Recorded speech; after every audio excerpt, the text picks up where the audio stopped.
بسم اللہ الرحمن الرحیم الحمد للہ رب العالمین۔ السلام علیکم عزیز طالبات۔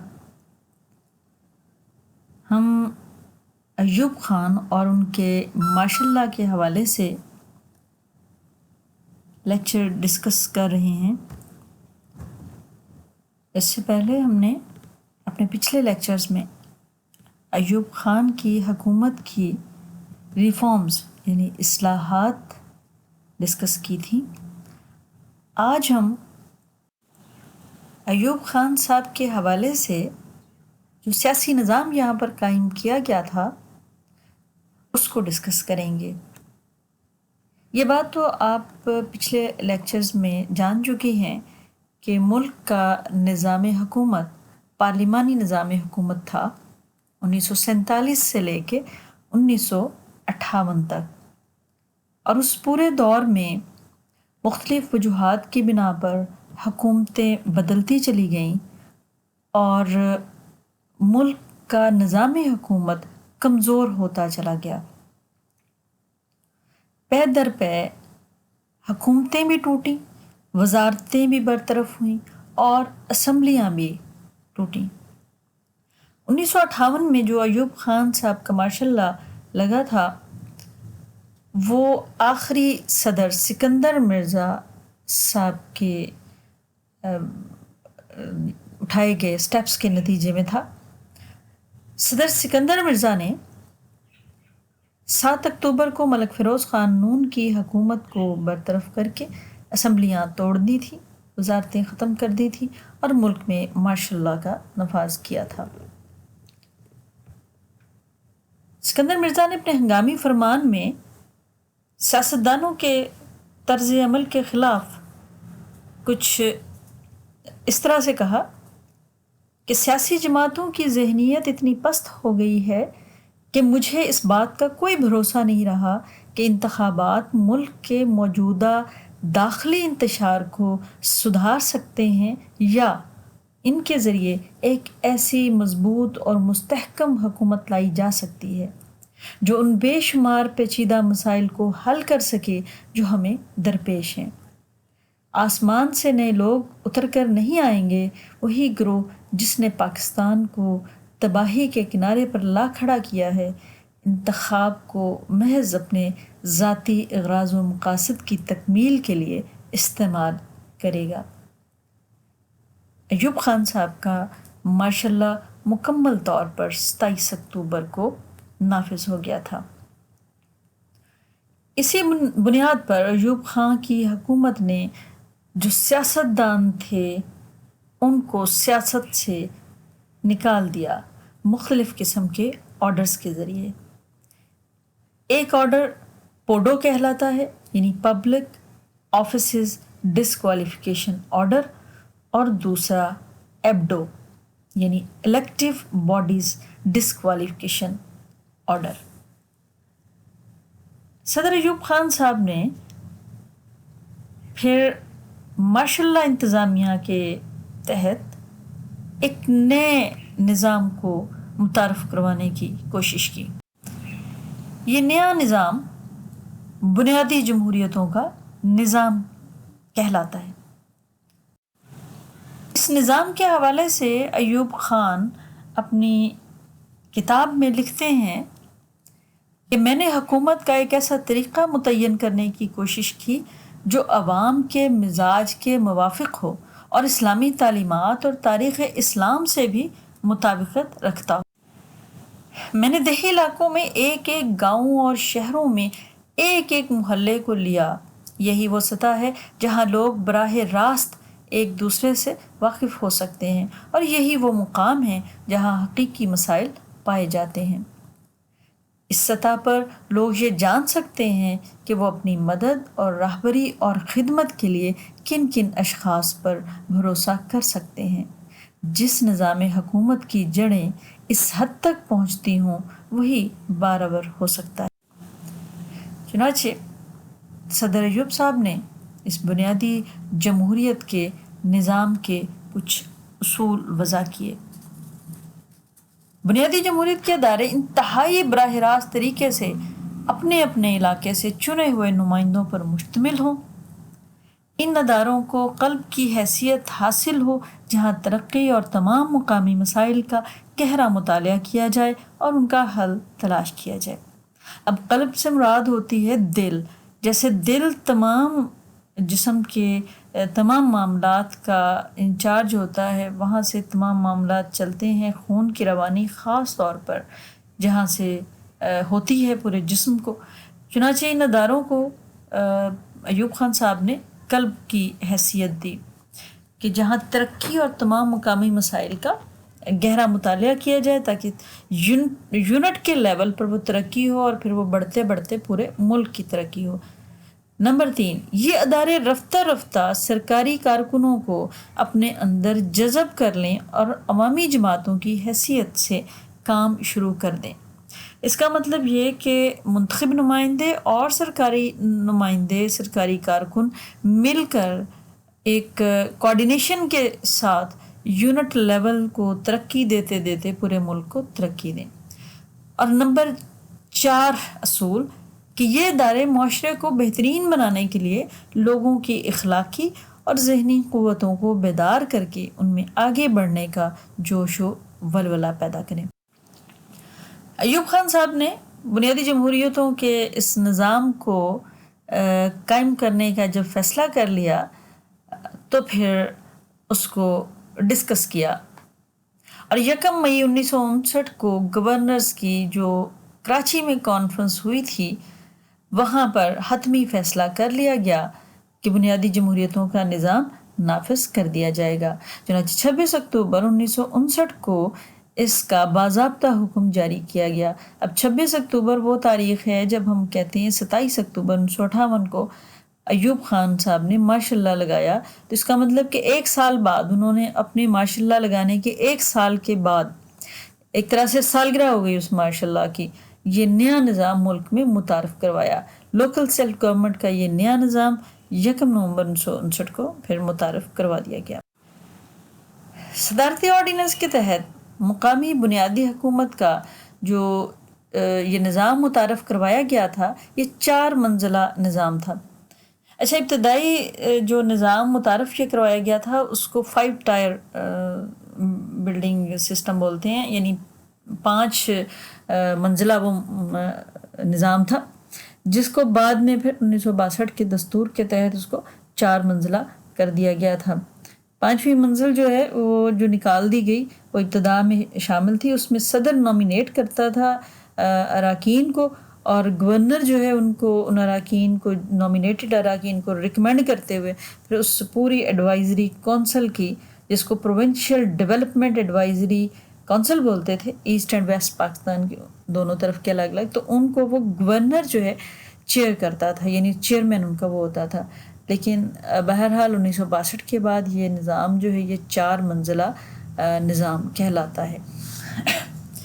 عوام کے براہ راست ووٹوں سے منتخب ہونے والے ادارے یونین کونسل، یونین کمیٹی اور ٹاؤن کمیٹی تھے، مطلب بالکل جو عوام جن کو منتخب کرتے تھے ڈائریکٹ، وہ یونین کونسل، یونین کمیٹی اور ٹاؤن کمیٹی تھی۔ اب یہ کہاں سے تھی کہ دیہاتی علاقے جو تھے وہاں پر جو عوام منتخب کرتے تھے جن اداروں کو، یونین کونسلز کو، وہ یونین کونسل کہلاتے تھے۔ قصبوں میں جو منتخب کیے جاتے تھے اداروں کے اراکین، وہ جو ادارہ ہے وہ کہلاتا تھا ٹاؤن کمیٹی، اور شہروں میں بنیادی یونٹ یونین کمیٹی تھا۔ اب ہم دیکھتے ہیں کہ یہ 4 ٹائر جو نظام تھا اس میں رائے دہندگان ووٹر جو تھے، مطلب رائے دہندگان یا ووٹر جو ووٹ کے حقدار تھے، ووٹ دینے کے لیے ایلیجبل تھے، وہ بالغ آبادی کتنی بنتی ہے؟ 48,10,109 افراد پر مشتمل۔ اگر پھر ان کو مزید انہوں نے ووٹ جو ڈالنا تھا اس کی وارڈ کمیٹیاں بنائی گئی تھیں، 80,000 وارڈ کمیٹیاں تھیں یہ۔ ہر یونین کونسل وارڈ کمیٹیوں سے پھر جو لوگ منتخب ہوتے تھے، جو جاتے تھے جن اداروں میں، وہ یونین کونسلز کمیٹیاں، یونین کمیٹیاں اور قصبہ کمیٹیاں، جو ابھی میں نے آپ سے بات کہی ہے کہ یونین کونسل لوگ جو ہیں وہ منتخب کر کے اپنے اراکین یونین کونسل میں بھیجتے تھے دیہاتی علاقوں سے. اسی طرح یونین کمیٹیاں ہوتی تھیں کہ بڑے شہروں میں علاقوں کے لحاظ سے محلوں کے لحاظ سے کمیٹیاں بنائی ہوتی تھیں یونین کمیٹیاں. وہاں پر وہ لوگ منتخب ہو کر آتے تھے.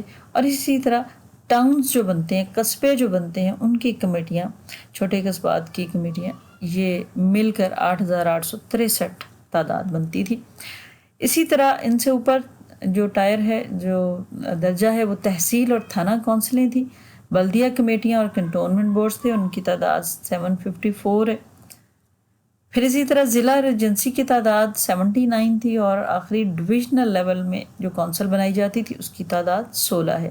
اب ہم ان سب کو یونین کونسلز یونین کمیٹی قصبہ کمیٹی تحصیل کونسل تھانہ کونسل بلدیہ کمیٹیاں یا میونسپل کمیٹیاں اور کنٹونمنٹ بورڈ یا کینٹ بورڈ اور ضلع ایجنسیاں ضلع مطلب ڈسٹرکٹ کونسل اور ایجنسی اور ڈویژنل کونسل ان کو ہم ایک ایک کر کے ڈسکس کرتے ہیں کہ یہ اراکین کیسے منتخب ہو کر آتے ہیں ان کو کون منتخب کرتا ہے ان کا کام کیا کیا ہوتا ہے اور کتنے لوگ منتخب ہو کر آتے ہیں اور کتنے نامزد. یونین کونسل سب سے پہلے ہم یونین کونسل کو دیکھتے ہیں کہ یونین کونسل دیہاتی علاقوں میں بنیادی یونٹ ہوتا تھا. کئی دیہاتوں پر مشتمل یہ ایک بنیادی یونٹ ہوتا تھا. اب اس بنیادی یونٹ کو منتخب کرنے والی جو آبادی تھی اس کی تعداد 5,000 سے 10,000 تک ہونی ضروری تھی. 10,000 سے اوپر نہیں لیا جاتا تھا وہ پھر اگلا یونٹ بن جاتا تھا. تو ہر 1,000 افراد پر ایک رکن منتخب ہوتا تھا. یعنی اگر 5,000 کی آبادی ہے تو 5 لوگ جو ہیں منتخب ہوں گے اور اگر 10,000 کی آبادی ہے تو 10 لوگ منتخب ہوں گے. اور یہ منتخب ارکان مل کر ایک چیئرمین منتخب کرتے تھے جو تھانہ کونسل یا تحصیل کونسل کا رکن ہوتا تھا. یعنی وہ سارے لوگ مل کر ایک چیئرمین منتخب کرتے تھے. وہ چیئرمین جو ہے وہ تھانہ کونسل یعنی اس سے اوپر والی جو کونسل ہوتی تھی اس کا وہ ممبر ہوتا تھا. یہ منتخب نمائندے جو ہیں اپنے علاقوں میں رفع عامہ کے کام کرتے تھے یونین کونسلز کے ذریعے. اس کے علاوہ امن و امان زراعت ٹیکس لگانے کا اختیار کمیونٹی ترقی کا کمیونٹی ڈیولپمنٹ یہ سارا ان لوگوں کی ذمہ داری میں آتا تھا. یہاں 10 افراد جو ہیں وہ منتخب ہو کر آئے اور 5 جو ہیں نومینیٹڈ لوگ ہوتے تھے. یونین کونسل کو اپنے علاقے میں ہلکے پھلکے ٹیکس لگانے کا اختیار بھی ہوتا تھا. اسی لیے تاکہ جو یونین کونسلز ہیں وہ چلائی جا سکیں ان کے کام ان کی ورکنگ جو ہے وہ بہتر ہو. پھر ٹاؤن کمیٹیاں چھوٹے قصبات میں ٹاؤن کمیٹی بطور بنیادی یونٹ کے قائم کی جاتی تھی. ہر ٹاؤن کمیٹی کے ارکان کی تعداد آبادی کے لحاظ سے ڈویژنل کمشنر مقرر کرتا تھا. فرائض و اختیارات یونین کونسل ہی کی طرح کے ہوتے تھے مطلب امن و امان قائم کرنا زراعت کی بہتری کرنا کمیونٹی ڈیولپمنٹ کا کام کرنا رفع عامہ کے کام کرنا. یونین کمیٹی اب آتی ہے تیسرے نمبر کا جو لیول ہے چھوٹا بنیادی. بڑے شہروں میں یہ ہوتی ہے. بڑے شہروں میں ہر محلے میں ایک یونین کمیٹی بطور بنیادی یونٹ ہوتی تھی. کراچی لاہور اور ڈھاکہ کے سول اور فوجی علاقوں کی حد بندی اور ارکان کی تعداد کا تعین پھر صوبائی حکومت کی طرف سے ہوتا تھا. باقی سب شہروں میں یونین کمیٹی کی حدود اور ارکان کی تعداد ڈویژنل کمشنر طے کرتے تھے جیسا کہ ابھی ہم پیچھے پڑھ چکے ہیں دیکھ چکے ہیں. یونین کمیٹی اپنے محلے میں رفاہی امور سر انجام تھی. اب آتا ہے تحصیل لیول تحصیل اور تھانہ کونسل لیول. بنیادی جمہوریت کی دوسری منزل یہ کہلاتا ہے. تحصیل کونسل مغربی پاکستان میں تھا اور تھانہ کونسل مشرقی پاکستان میں. مشرقی پاکستان میں آبادی زیادہ گنجان تھی اس لیے وہاں ہر تھانہ میں کونسل بنائی جاتی تھی. اب تھانہ کا مطلب عام طور پر ہم لیتے ہیں پولیس اسٹیشن کہ اس پولیس اسٹیشن کی حد میں جتنے افراد رہتے ہیں یا جو بھی علاقہ ہے وہ ایک پھر یونٹ بنا دیا گیا تھا. اس کو تھانہ کونسل کے نام سے پھر کہا جاتا تھا. تھانہ کونسل وہ کہلاتا تھا. مغربی پاکستان میں ہر تحصیل میں مغربی پاکستان کی تحصیل کونسل کے ارکان اس تحصیل میں شامل تمام یونین کونسلوں کے چیئرمین ہوتے تھے. جب ہم مغربی پاکستان کا تذکرہ کرتے ہیں تو کیا تھا کہ ہر تحصیل کونسل جو ہے اس کی کیسے کنسٹرکشن ہوگی کہ ہر تحصیل میں اگر آپ نے تھوڑا سا ایڈمنسٹریشن کا آپ کو پتہ ہو تو پھر پتہ ہو کہ ہم جب ایک صوبے کی بات کرتے ہیں تو ایک صوبہ جو ہے وہ مختلف ڈویژنز پر مشتمل ہوتا ہے، کمشنریز بھی کہا جاتا ہے. تو وہ ڈویژنز جو ہیں وہ ہر ڈویژن پھر مختلف ڈسٹرکٹس پر، مختلف اضلاع پر مشتمل ہوتی ہے، اور اسی طرح ہر ضلع مختلف تحصیلوں پر مشتمل ہوتا ہے، اور پھر تحصیل جو ہے وہ سب تحصیلوں پر مشتمل ہوتی ہے. تو اب جب ہم یہاں بات کریں گے اس یونٹ کی جس کو ہم بنیادی جمہوری نظام کی بنیادی جمہوریت کے نظام کے تحت ڈسکس کر رہے ہیں، بیسک ڈیموکریسی کے BD سسٹم اس کو بولا جاتا ہے. تو اس کے تحت ہم ڈسکس کر رہے ہیں کہ مغربی پاکستان میں ہر تحصیل میں مغربی پاکستان کی تحصیل کونسل کے ارکان اس تحصیل میں شامل جتنی یونین کونسلز ہوں گی، مثال کے طور پر اگر ہم خانیوال کے حوالے سے بات کریں، کبیر والا کے یا میاں چنو یا ہماری چوتھی تحصیل جو ہے جہانیہ، تو ہر تحصیل میں شامل جتنی یونین کونسلز ہوں گی تمام یونین کونسلوں کے چیئرمین ہوتے تھے. ہم نے ابھی پیچھے دیکھا کہ یونین کونسل جتنی تھی ان کو ہم نے ملا کے مجموعی آبادی کو ہر 1000 افراد پر ایک رکن منتخب ہوا، اور ہر جو رکن ہے وہ پھر ہر یعنی 1000 پر ایک رکن اور 10,000 پر 10 رکن، تو وہ پھر آگے اپنا ایک چیئرمین منتخب کرتے تھے جو تھانہ کونسل یا تحصیل کونسل کا ممبر ہوتا تھا. تو یہاں پر اب کیا ہوگا کہ تمام یونین کونسلز کے وہی چیئرمین جو پیچھے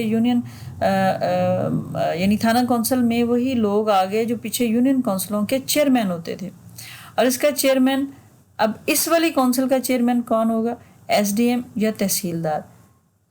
کلیئر کر لیں کہ یونین کونسل سے جو ایک چیئرمین منتخب ہو کر آتا تھا وہ اس تحصیل کونسل کا ممبر ہوتا تھا، اور پھر ساری یونین کونسلوں کے ممبرز جو ہیں وہ مل کر ان کا جو باڈی بنتی تھی تحصیل کونسل یا تھانہ کونسل، اس کا چیئرمین SDM یا تحصیلدار ہوتا.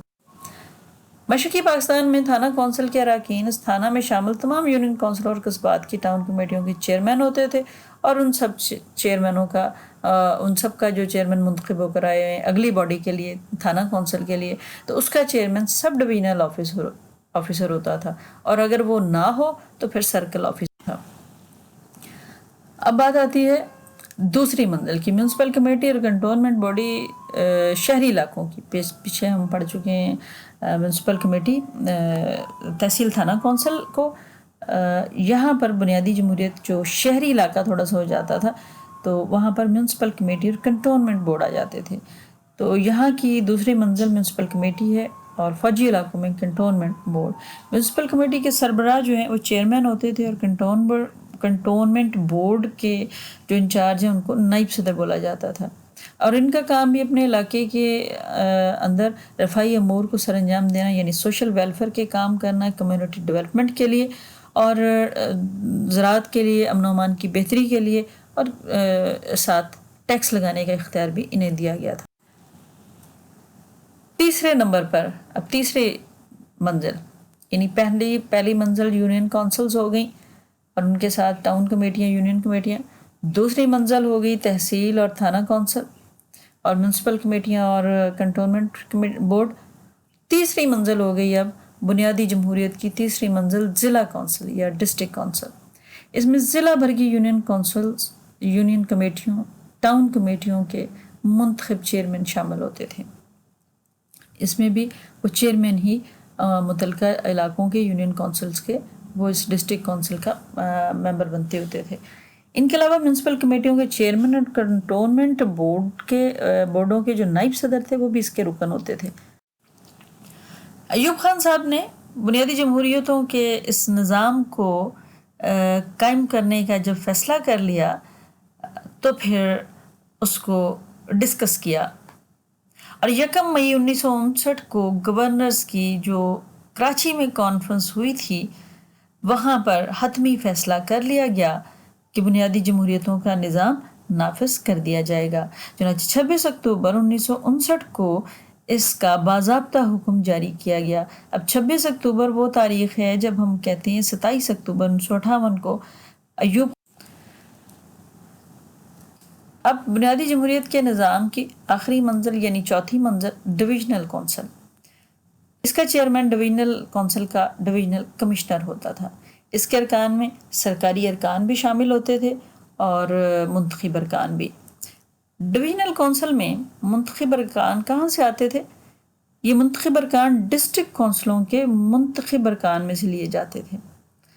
ڈویژنل کونسل اور ڈسٹرکٹ کونسل میں اصل اختیارات سرکاری ارکان اور کمشنر ڈپٹی کمشنر کو حاصل ہوتے تھے، جبکہ منتخب ارکان جو الیکٹڈ لوگوں کے ووٹوں سے آئے ہوئے ہوتے تھے وہ صرف مشورے دیتے تھے۔ اس طرح یہ جو کونسل اب ڈویژنل کونسل تھی، یہاں پر سرکاری افسران کا رابطہ جو ہے وہ رائے عامہ کے نمائندوں کے ساتھ ہو جاتا تھا، اور وہ اتنا قریبی ہو جاتا تھا کہ وہ جب چاہتے تھے ان سے سیاسی حمایت بھی حاصل کر سکتے تھے۔ اس طرح یہ بنیادی جمہوریتوں کے نظام کو ایک طرف سے اس طرح سمجھا گیا کہ بالکل گراس روٹ لیول پر جا کر لوگوں کے مسائل کا حل جو ہے وہ سرکاری نمائندوں کے ساتھ مل کر کیا جائے تو پھر یقیناً ملک ترقی کر سکتا ہے۔ اس سیاسی سسٹم کے بہت زبردست، ہر دنیا میں بہت زبردست مانا جاتا ہے یہ سسٹم، مگر ہمارے یہاں پر یہ سسٹم پوری طرح سے فعال نہیں ہو سکا۔ اس کی وجہ یہ کہ یہاں پر ایک تو سیاسی جو ہمارے ہاں سسٹم تھا وہ ابھی تک پوری طرح سے فنکشنل نہیں ہو سکا تھا، اور دوسرا یہ تھا کہ جو بالکل ابتدائی لوگ لیے گئے، یہ 80,000 نمائندے جو آئے بنیادی جمہوریتوں کے ارکان میں سے، یہ پڑھے لکھے زیادہ نہیں تھے، یعنی 8% ایسے تھے جن کی تعلیم میٹرک یا اس سے اوپر تھی، اور 16% لوگ تو بالکل ایسے تھے جو ان پڑھ تھے۔ تو باقی جو بچتے ہیں وہ معمولی پڑھے لکھے تھے یا دستخط کرنا جانتے تھے۔ تو اس وجہ سے جو پڑھے لکھے لوگ تھے وہ سمجھتے تھے کہ شاید یہ نظام پورے طریقے سے کام نہیں کر پا رہا، جبکہ چاہیے تو یہی تھا کہ بنیادی جو لوگ، بنیادی سسٹم میں رہنے والے لوگ جو ہیں وہ اپنے اپنے مسائل کو چونکہ بہتر جانتے ہیں تو وہ بہتر طریقے سے حل کر سکتے ہیں۔ اس لیے یہ نظام جو ہے وہ اس حوالے سے تو بہت بہترین تھا، مگر چونکہ اس میں ساتھ جو ہے وہ سرکاری نمائندے شامل ہو گئے تھے، مقصد تو یہ تھا کہ ان لوگوں کے ساتھ مل کر کوآرڈینیٹ کریں بہت اچھے طریقے سے، لیکن بہت جگہوں پر ایسا دیکھا گیا کہ وہ جو بیوروکریسی تھی، جو سرکاری نمائندے تھے، سرکاری لوگ تھے، وہ ان لوگوں کے ساتھ، ان الیکٹڈ بندوں کے ساتھ ایسے سلوک کرتے تھے جیسے وہ لوگ ہدایات جاری کر رہے ہوں ان لوگوں کو۔ اس کا نوٹس خود صدر ایوب صاحب نے بھی لیا تھا، چونکہ ان کا چلایا ہوا یہ نظام تھا، تو انہوں نے اپنے مشرقی اور مغربی پاکستان کے جو گورنرز تھے ان کو اسپیشل یہ لکھا، پہلے جس میں میں نے آپ سے پہلے بات کہی کہ یہ جو سسٹم تھا پہلے بنیادی جمہوریت کا نظام، یہ 5 ٹائر سسٹم تھا، بعد میں یہ 4 ٹائر بنا، یعنی پہلے 5 منزلہ تھا، پھر 4 منزلہ بنا تھا 1965 کے بعد۔ تو پہلے جو 5 منزلہ تھا اس میں ایسٹ پاکستان اور ویسٹ پاکستان کے گورنرز بھی اس کے ساتھ شریک ہوتے تھے، صوبائی حکومتیں مکمل اس کے ساتھ، اس نظام کے ساتھ کوآرڈینیٹ کر رہی ہوتی تھی، اور ڈائریکٹ صدر کے ساتھ ان کا پھر رابطہ ہوتا تھا۔ تو صدر مملکت نے انہیں یہ بتایا کہ اس نظام کا بنیادی مقصد یہی ہے کہ حکومت اور عوام کے درمیان تعلق پیدا ہو، دونوں جو اراکین ہیں سرکاری اور منتخب، دونوں جو ہیں وہ مساوی حیثیت سے اس میں شامل ہوتے ہیں۔ انہوں نے جو لوکل لوگ ہیں، انہوں نے منتخب نمائندے، انہوں نے مسائل بیان کرنے ہیں، اور جو سرکاری نمائندے ہیں انہوں نے حکومتی نمائندہ ہونے کی حیثیت سے ان مسائل کو حل کرنا ہے۔ چنانچہ اس چیز کا نوٹس لیا جائے کہ جو سرکاری نمائندے ہیں وہ صرف حکم نہ چلائیں، وہ کام بھی کریں تاکہ اس کا بنیادی مقصد جو ہے وہ ختم نہ ہو۔ چنانچہ یہ اسکیم جو ہے وہ آئی تو بہترین طریقے سے تھی، مگر اس کو بہترین طریقے سے چلایا نہیں گیا۔ ساتھ ساتھ ایک اور جو اس کا اہم نظر آتا ہے ہمارے سسٹم کے ساتھ پھر تعلق، وہ یہ تھا کہ بنیادی جمہوریتوں کا یہ نظام جو ہے بطور انتخابی ادارہ کے ہمیں سامنے نظر آتا ہے بالکل جب 1960 کے انتخابات ہوتے ہیں تو صدر مملکت کو بنانے کے لیے ان بنیادی جمہوریت کے اراکین کا ہی سہارا لیا گیا تھا. ان 80,000 جو نمائندے تھے بنیادی جمہوریتوں کے بطور انتخابی ادارہ کام کر رہے تھے. چنانچہ اور یہ بات صدر ایوب صاحب نے بھی کہی جب لوگوں نے مذاق کیا اس بات کا، تو انہوں نے کہا میں یہ بات سمجھ نہیں سکا کہ بنیادی جمہوریت کو انتخابی ادارہ کیوں نہ قرار دیا جائے. ہمارے پاس بالغ رائے دہی کی بنیاد پر منتخب قوم کے 80,000 نمائندے موجود ہیں جو فی الحقیقت پاکستان کی مجلس عظمیٰ کا رتبہ رکھتے تھے. چنانچہ بنیادی جمہوریتوں کے ارکان کا یہ مقام کہ وہ صدر اور ارکان اسمبلی کو منتخب کریں، صدر اور قومی اسمبلی کے درمیان اختلافات کی صورت میں اپنا فیصلہ دیں، بجٹ تک اپنے پاس کرنے کا حق رکھیں اور دستور میں ترمیم بھی کر سکیں، اتنا بلند تھا کہ اس کے لیے وہ مجلس عظمیٰ جس کے صرف 80% ارکان میٹرک یا اس سے زیادہ تعلیم رکھتے ہیں، جس میں شامل لوگوں کا علم اپنے دیہاتی جھگڑوں محلے کے مسائل تک محدود ہو، اس مقام کی حل ثابت نہیں ہو سکتی تھی. یہ اس پر لوگوں نے تنقید کی کہ ایسا ممکن نہیں تھا کہ یہ اتنے بڑے لیول کو یہ بنیادی اراکین جو ہے وہ بنیادی جمہوریت کے اراکین جو ہیں ان کو سمجھ سکتے. تو بہرحال بنیادی جمہوریت کے نظام کو بطور انتخابی ادارہ صدر مملکت کے لیے بھی استعمال کیا گیا، اور پھر قومی اسمبلی کے بنانے کے لیے اس کے ممبرز کے لیے بھی انہی بنیادی جمہوریت کے سے منتخب شدہ لوگوں نے ہی پھر قومی اسمبلی کے ممبر چنے، اور اسی طرح صوبائی اسمبلی کے ممبر پھر چنے گئے. اب ہم دیکھتے ہیں صدارتی انتخابات جو پہلے ہوئے 1960 کے صدارتی انتخابات ہوئے صدر مملکت کے چناؤ کے لیے.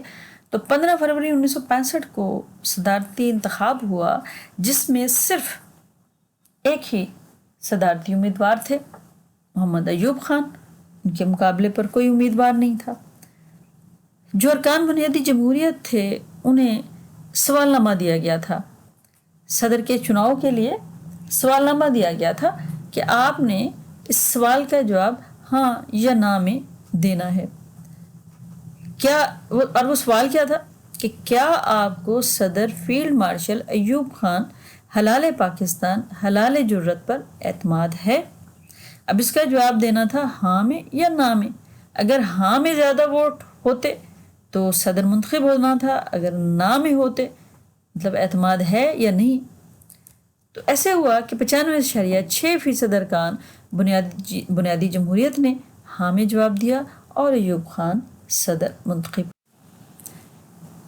اب جب صدر پاکستان صدر منتخب ہو گئے تو پھر لوگوں کے اس اضطراب کو جو تنقید کی صورت میں سامنے آ رہا تھا کہ مطلب سیاسی طور پر جو لوگ مضبوط نہیں ہیں ان سے ووٹ لے کر صدر جیسا ادارہ قائم کیا گیا ہے، صدر منتخب کروایا گیا ہے، تو یہ مناسب نہیں ہے. چنانچہ صدر ایوب صاحب نے ایک دستوری کمیشن قائم کیا تاکہ لوگوں کو مطمئن کیا جا سکے، اور اس دستوری کمیشن کے سربراہ جسٹس شہاب الدین صاحب تھے. انہوں نے دستور بنایا، 5 اراکین انہوں نے دونوں صوبوں سے لیے تھے اپنی اس کمیشن کے لیے. سوال نامہ جاری کیا، عوام سے رائے معلوم کی اور پھر اپنی سفارشات حکومت کے سامنے پیش کر دیں. اب وزیر خارجہ اس وقت مسٹر منظور قادر صاحب تھے. انہوں نے ان سفارشات کا جائزہ لیا اور اس میں سے جو قابل عمل نظر آئیں انہیں اپنا لیا، انہیں ایک دستور کی شکل دینی شروع کر دی، دستور کا خاکہ بنایا، اور اس نئے دستور کو صدارتی نظام بنانے کی کوشش کی گئی. ایک مضبوط صدر کا فیصلہ کیا گیا. اس میں قومی اسمبلی کی بات بھی کی گئی کہ قومی اسمبلی تو ہوگی اور وہ 156 ممبران پر مشتمل اس کو قرار دیا گیا. ان میں 6 نشستیں خواتین کے لیے اور اقلیتوں کے لیے کوئی نشستیں مخصوص نہیں کی گئیں. اسی طرح صوبائی اسمبلیوں کے ممبران کی تعداد بھی 155 مقرر کی گئی، 5 نشستیں خواتین کے لیے. تمام اسمبلیوں اور صدر کے انتخابات بنیادی جمہوریتوں کے ممبران نے کرنے تھے. اس طریقہ کار کو جس میں پہلے بنیادی جمہوریتوں کے اراکین نے ممبر قومی اسمبلی کو منتخب کرنا تھا، ممبر صوبائی اسمبلی کو منتخب کرنا تھا، اور یا ان کو منتخب کرنا تھا صدر مملکت کو، تو عوام ڈائریکٹ ان لوگوں کو منتخب نہیں کر رہے، عوام ان اراکین کو منتخب کر رہے ہیں اور اراکین ان لوگوں کو منتخب کر رہے ہیں، اسمبلیوں کو بھی اور صدر کو بھی۔ تو یہ انتخاب کہلاتا ہوتا ہے بالواسطہ، انڈائریکٹ۔ اگر عوام ڈائریکٹ جو ہے ممبر قومی اسمبلی منتخب کریں تو پھر وہ کہلاتا ہوتا ہے ڈائریکٹ سسٹم، براہ راست سسٹم۔ تو اب یہاں پر اس آئین میں جو 1962 کا آئین بنایا گیا تھا، اس میں صدر کو تقریباً تمام اختیارات بڑے جو ہیں وہ دے دیے گئے تھے۔ وہ اسمبلی کے پاس کیے ہوئے قانون کو مسترد کرے، دوبارہ غور کے لیے واپس کر دے یا قبول کر لے اس کو آئین کا حصہ، قانون کا حصہ بنانے کے لیے۔ تو بہرحال تمام یہ اس میں ہم انشاءاللہ تعالیٰ ڈسکس کریں گے، 1962 کے آئین میں تمام امور ڈسکس کریں گے۔ اب آپ کو بتانے کا مقصد یہ کہ ایک بنیادی جمہوریتوں کے نظام کے ذریعے ایک جو نیا سسٹم لایا گیا تھا، اس نئے سسٹم کے ذریعے نیا آئین جو ہے اس پر کام جو ہے وہ کروایا گیا، عمل کا لوگوں کے مشوروں سے ہی، آئین بھی لوگوں کے مشوروں سے ہی لیا گیا تھا اور اس کو کمیشن نے آئین کی شکل دے دی تھی، مگر اس کے ذریعے جو قومی اسمبلی منتخب ہوئی، جو صوبائی اسمبلی منتخب ہوئی، جو بعد میں صدر صاحب منتخب ہوئے، یہ بھی بنیادی جمہوریتوں کے ارکان نے ان کو منتخب کیا تھا۔ تو 1962 کا آئین جو ہے وہ 1 مارچ سے باقاعدہ نافذ العمل ہو گیا تھا۔ قومی اور صوبائی اسمبلی کے اراکین کا پھر انتخاب بھی ہوا اور اجلاس بھی ہوا 1962 کے آئین کے تحت۔ 1962 میں بنیادی ارکان جمہوریت نے پھر قومی اور صوبائی اسمبلی کے ممبران کا چناؤ کیا۔ ابھی یہ بات آپ میں نے پہلے بھی بتائی ہے، دہرا رہی ہوں۔ قومی اسمبلی کا پہلا اجلاس 8 جون 1962 کو راولپنڈی میں ہوا اور اس کے ساتھ ہی ماشاء اللہ ختم کر دیا گیا۔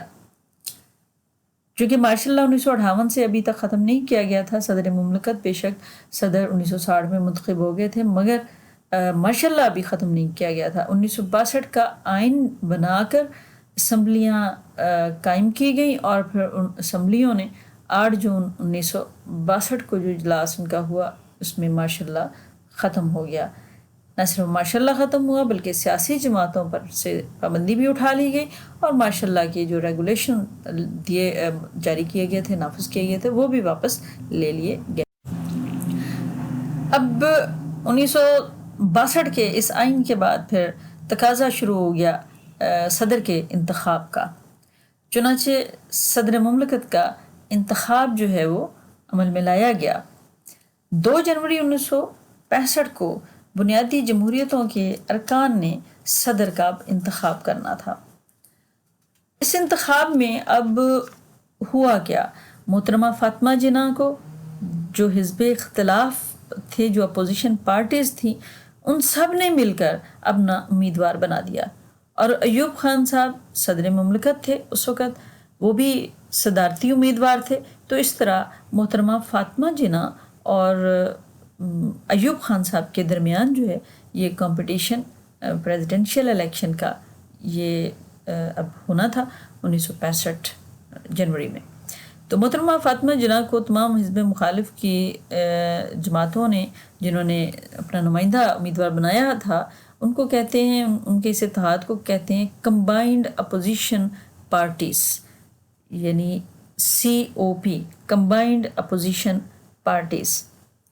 اب جو بنیادی جمہوریتوں کے ارکان تھے، ان کے پاس رفاہی کام بھی کروانے کا کام تھا، ابتدا میں امن و امان کا کام بھی تھا، ایجوکیشن کے حوالے سے بات کی جو کمیٹیاں تھیں اوپر والے ٹائر کی، انہوں نے وہ بھی اس پہ بھی کام کرنا تھا۔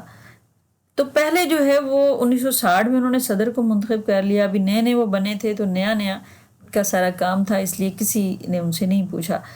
اب جب الیکشن ہونے کا کام شروع ہوا، بنیادی جمہوریتوں کے جو ارکان تھے اب وہ بھی 3-4 سال میں سیاست کی بھٹی میں ہو گئے تھے، اچھی طرح سے سیاسی بن گئے تھے، تو عوام اب ان سے یہ پوچھتے تھے کہ آئندہ انتخابات میں وہ ووٹ کس کو دیں گے، جو ووٹنگ میں حصہ لینے والے ووٹرز کا تناسب مشرقی پاکستان میں 90% تھا اور مغربی پاکستان میں 75%، اور ساری جو ہیں ساری جماعتیں کیونکہ سیاسی جماعتوں پر ماشاء اللہ کو ختم کیا گیا، سیاسی جماعتوں پر لگا دی گئی تھی، اٹھا لی گئی تھی، پابندیاں اٹھا لی گئی تھیں، تو ساری جماعتیں جو ہیں وہ مل کر انہوں نے پھر ایوب خان کا مقابلہ کرنے کی سوچی تھی۔ کمبائنڈ اپوزیشن پارٹیز کے نام سے اس اتحاد میں کونسل مسلم لیگ، جماعت اسلامی، نظام اسلام پارٹی، عوامی لیگ اور نیشنل عوامی پارٹی شامل تھیں۔ محترمہ فاطمہ جناح، جنہیں مادر ملت بھی کہا جاتا ہے، ان کا یہ جو منشور تھا 3 مطالبات پر مشتمل تھا۔ نمبر 1، پارلیمانی نظام کی بحالی، مطلب وہ نظام جس میں وزیر اعظم تمام اختیارات کا مالک ہوتا ہے، پارلیمنٹ کو وہ جواب دہ ہوتا ہے، اور پارلیمنٹ عوام کے ووٹوں سے منتخب کیے ہوئے اراکین پر مشتمل ہوتی ہے۔ اس طرح پارلیمانی نظام کی بحالی محترمہ فاطمہ جناح کا پہلا مطالبہ تھا۔ دوسرے نمبر پر بالواسطہ انتخاب کے بجائے بلا واسطہ یا براہ راست انتخاب کا تقاضا کیا گیا۔ یہ بات ابھی میں آپ کو پہلے بھی ڈسکس کر کے ہٹی ہوں کہ بنیادی جمہوریتوں کے ارکان جو ہیں وہ قومی اسمبلی کے ممبران کو منتخب کرتے تھے، صوبائی اسمبلی کے ممبران کو منتخب کرتے تھے، اور بنیادی جمہوریتوں کے ارکان کو عوام منتخب کرتے تھے۔ تو عوام پہلے یعنی ایک ڈائریکٹ ہوتا تھا عوام کا ان بنیادی جمہوریتوں کے اراکین کو منتخب کرنا۔ اب بنیادی جمہوریتوں کے اراکین نے پھر صدر کو منتخب کرنا، ممبر قومی اسمبلی کو منتخب کرنا، صوبائی اسمبلی کو منتخب کرنا، تو وہ ایک طرح سے عوام سے وہ انڈائریکٹ ہو جاتا تھا معاملہ، اس کو کہتے ہیں بالواسطہ یا انڈائریکٹ۔ تو محترمہ فاطمہ جناح نے اپنے منشور میں ایک مطالبہ رکھا تھا کہ بالواسطہ کی بجائے بلا واسطہ انتخاب کروایا جائے۔ نمبر 3، دستور 1962 میں اتنی ترامیم کہ یہ آمرانہ کی بجائے جمہوری بن جائے، کیونکہ ہم 1962 کے آئین کا جب ہم جائزہ لیں گے پھر آپ کو پتہ چلے گا کہ 1962 کا آئین صدارتی آئین تھا، صدر تمام اختیارات کا مالک تھا۔ تو اس لیے ایک تقاضا یہ کیا گیا منشور میں، ایک مطالبہ کہ دستور 1962 میں اتنی ترامیم کی جائیں کہ یہ آمرانہ کی بجائے جمہوری بن جائے۔ جس طرح مملکت کے جو انتخابات ہو رہے ہیں، محترمہ فاطمہ جناح ہیں اور صدر محمد ایوب خان صاحب اپنی صدارتی انتخاب کی مہم میں، اور اسی طرح یہ کمبائنڈ اپوزیشن پارٹیز کا اجلاس ہو رہا ہے محترمہ فاطمہ جناح کو اپنا امیدوار بنانے کے حوالے سے۔ بنیادی جمہوریت کا نظام بطور انتخابی ادارہ، یہ برائے انتخاب صدر مملکت، یہ ایک پوسٹر جو ہے وہ چھپا ہوا آپ کو بتانے کی میں نے کوشش کی ہے بنیادی جمہوریتوں کے ارکان کے حوالے سے، کہ ایوب خان صاحب کی طرف سے یہ پاکستان مسلم لیگ کے یہ امیدوار تھے، تو بنیادی جمہوریت کے اراکین کو مخاطب کر کے یہ بات کہی گئی ہے کہ بنیادی جمہوریتوں کے ارکان کی حیثیت سے آپ کو حقائق کی روشنی میں فیصلہ کرنا چاہیے۔ یاد رکھیے پاکستان دشمنوں میں گھرا ہوا ہے، خدا نے پاکستان آپ کی حفاظت میں دیا ہے، پاکستان ہر شخصیت سے بلند ہے، پاکستان کو ترقی کی ضرورت ہے، ترقی کو استحکام چاہیے اور استحکام کو مضبوط حکومت چاہیے۔ چنانچہ آپ کو پاکستان کا مستقبل جذبات کی بنا پر نہیں بلکہ سوچ سمجھ کر طے کرنا ہے۔ اپنے قابل اعتماد اور محبوب لیڈر ایوب خان کو ووٹ دیجیے۔ اب یہ ووٹ دینے تھے بنیادی جمہوریتوں کے ارکان نے۔ بنیادی جمہوریتوں کے ارکان کو کون منتخب کرتا ہے؟ ان کو عوام منتخب کرتی ہے۔ اس کا مطلب کہ عوام ڈائریکٹ پارٹیسپیٹ نہیں کر رہی، ڈائریکٹ حصہ نہیں لے رہی ایوب خان کو منتخب کرنے میں یا قومی اسمبلی کے ممبر بنانے میں یا صوبائی اسمبلی کے ممبر بنانے میں۔ تو بنیادی جمہوریتوں کا نظام جو ہے یہ بطور ایک انتخابی ادارے کے استعمال میں آیا۔ اب یہ صدارتی انتخابی مہم ہے 1965 کی۔ محترمہ فاطمہ جناح گئی ہوئی ہیں کوئٹہ میں، بلوچستان میں، اور اسی طرح محترمہ فاطمہ جناح مشرقی پاکستان کے سائڈ پڑ رہی ہیں، لاہور میں آئی ہوئی ہیں۔ تو ان کی یہ صدارتی مہم جو ایوب خان صاحب کے حوالے سے اور محترمہ فاطمہ جناح کے حوالے سے چلائی گئی، اس میں یہ لکھا ہوا ہے we want Ayub Khan as our next president. تو یہ ایوب خان صاحب کے حوالے سے صدارتی انتخابی مہم ہے۔ ایوب خان صاحب کی حمایت میں 49,647 ووٹ کاسٹ ہوئے، جبکہ مادر ملت محترمہ فاطمہ جناح کی حمایت میں 28,345 ووٹ کاسٹ ہوئے۔ اس طرح ایوب خان صاحب نے یہ صدارتی مقابلہ جیت لیا اور پاکستان کے صدر منتخب ہو گئے۔ یہ ہمارا آج کا لیکچر تھا صدر پاکستان محمد ایوب خان صاحب کے حوالے سے، کہ انہوں نے ایک نیا نظام متعارف کروایا اور اس نظام کے تحت دستور بھی نیا بنوایا جو بالکل صدارتی رنگ لیے ہوئے تھا، اور اس دستور کے تحت جو نئے ہونے والے انتخابات تھے اس میں مقابلے کے بعد محترمہ فاطمہ جناح سے ایوب خان صاحب پاکستان کے صدر منتخب ہو گئے۔ انشاءاللہ تعالی ہم اگلے لیکچر کے ساتھ پھر حاضر ہوں گے، جس میں پاکستان اور بھارت کے مابین جنگ 1965 میں جو ہوئی تھی اس کا جائزہ لیں گے، اس کے اسباب دیکھیں گے اور اس جنگ کو پوری کو ڈسکس کریں گے، اس کے اثرات سمیت۔ انشاءاللہ اس وقت تک کے لیے اجازت دیجیے، اللہ حافظ۔